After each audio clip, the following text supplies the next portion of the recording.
Driving test anxiety is a perfectly normal emotional response to the upcoming event.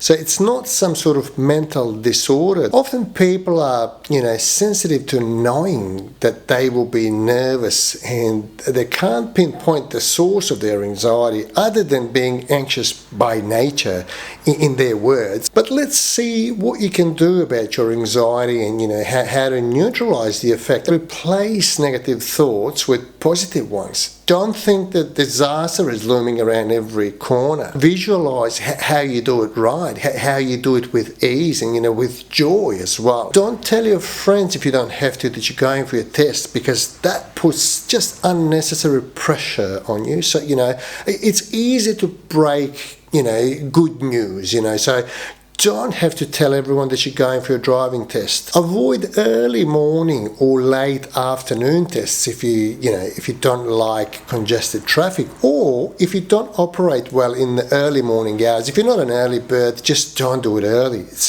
just as simple as that. Avoid thinking too far ahead. A lot of times we hear stories from people how they didn't see the sign. It was a 40 roadworks and they simply didn't see it. What you fear is probably not going to be something that you're going to fail for, so just try not to think about it. Just if you can cut your tasks into smaller pieces where you will watch the corner that you're taking at that particular time, rather than thinking what's going to happen if they take you to some car park where your friends told you it's the worst car park. So it's not going to help at all. So that's for sure. If you're doing the exercise left something behind, think of the exercise left something behind. If you're merging, think of merging, do it one thing at a time, and it works 100% of the times. Of course, this advice is strictly for people who can drive relatively well but can't pass a driving test because of the anxiety. If you use it to your advantage,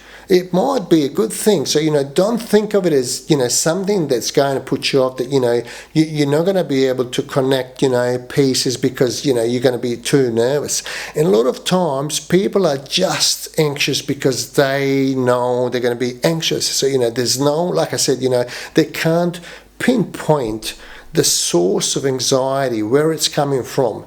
A lot of times you'll hear that, people are simply anxious, but they can't really say which part. Okay, so which part is making you more anxious? Is it parking? Is it, merging? Is it changing lanes? Is it entry back to the license center? We hardly ever have a situation where somebody fails multiple times for one identical thing. So it hardly ever happens. If at any point you feel that your facial muscles start to twitch or anything like that, try to adjust your breathing, because you've got to breathe. Okay, so a lot of times, even though it sounds that we all breathe and no matter what we do and how we do it, but your breathing rhythm does get disrupted when you're too anxious, when you're too nervous. So but if you consciously improve your breathing, particularly beginning stages of driving assessment, that's where people get nervous. And often we see people with some sort of white residue in a corner of their mouths, which is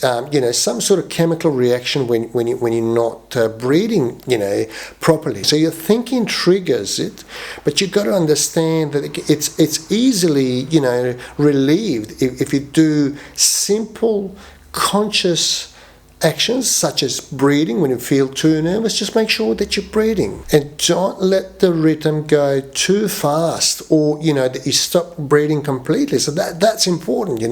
We've done it with people, and I personally successfully helped hundreds of people who experience driving test anxiety, and they admitted that everything that happens, if they address it consciously, it becomes a lot easier.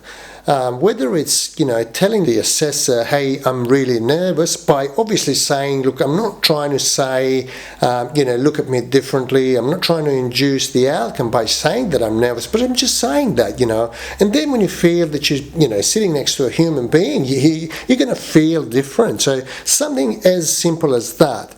Because if you bottle up and, if you don't breathe, it's not going to help. Everyone experiences anxiety, but it's how you handle it, okay? And whether you know what you can do to just, alleviate that level of anxiety. Anxiety is healthy because if we didn't care, we wouldn't be anxious. So it means that you care. It means you want to be good. It means you want to do it right. So, there's absolutely nothing wrong with it. Like anything else in life that's important, if you're walking up to a person that you like and you want to, buy them a drink, you want to do it right. It's the same thing, If you're going for a driving test, you want to do it right. And that is why you get anxious. Visualize how you do it right. Visualize how you do it effortlessly with joy. Don't think there's a disaster looming around every corner. Nothing's wrong with you. Always think of the anxiety as some sort of defensive mechanism that's telling that you've got to stay alert, that you've got to watch what you're doing. You've got to be alert. You've got to watch out. You want to do it right. You don't want to get yourself embarrassed and that sort of stuff. I hope this advice was useful to you. Thank you for watching, and I'll see you in the next video.